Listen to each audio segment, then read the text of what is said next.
Hello rail fans, and welcome back to the Rusty Boxcar channel.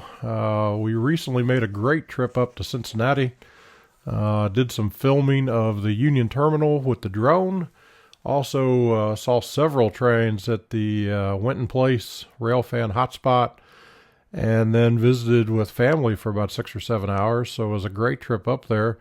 On the way back, we pulled off in LaGrange, Kentucky, somewhere, I think it was around 9:30 p.m., and got lucky. About 3 minutes after we pulled into town, a CSX train came through. So we'll see that street running train in the dark in a future video on the channel. Today's video is going to be that drone footage of Union Terminal.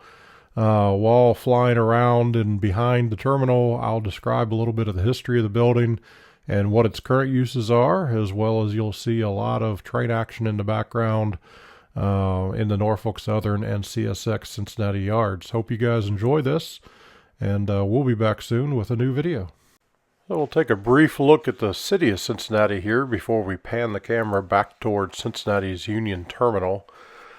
So the Union Terminal is an intercity train station and museum center currently in the Queensgate neighborhood of Cincinnati. It's commonly abbreviated as CUT, or by its Amtrak station code of CIN. It's currently served by Amtrak's Cardinal, which passes through the Cincinnati area 3 times a week. The largest tenant in the building is the Cincinnati Museum Center. The terminal was created in 1927 to build a Union station to replace 5 other local stations used by 7 railroads. Construction lasted from 1928 to 1933 and included the creation of viaducts, mail and express buildings, as well as utility structures, a power plant, water treatment facility, and a roundhouse. 6 of the railroads terminated at the station, which they jointly owned, while the Baltimore and Ohio operated through services. The building was initially underused. It saw traffic growth through World War II, then decline over the following 4 decades. Several attractions were mounted over the years to supplement the declining revenues. Train service officially ended in 1972 as Amtrak moved to a smaller station on River Road, and the terminal was largely dormant from 1972 to 1980.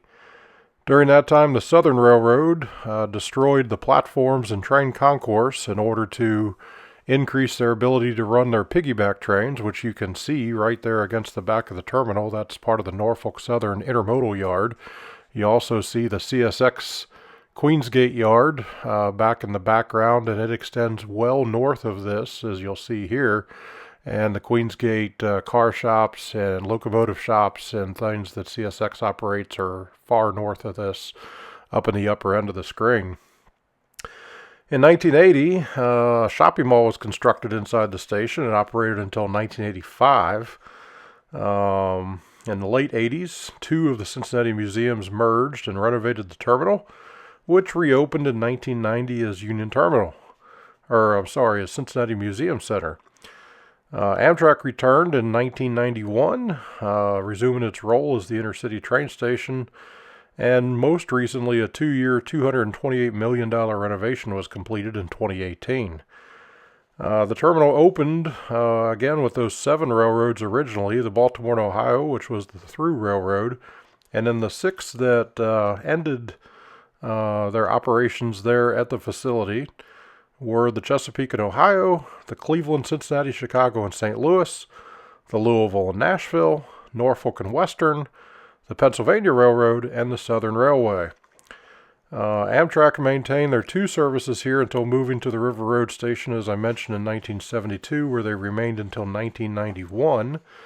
The facility, the grounds, and parking lot are owned by the city of Cincinnati, while the tracks and platforms in the building where Amtrak comes through are owned by the freight railroad company CSX.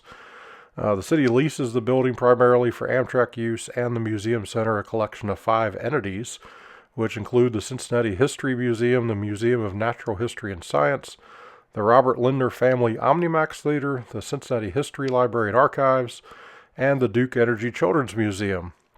It now also houses the Nancy and David Wolf Holocaust and Humanity Center, several food service operations, and event space.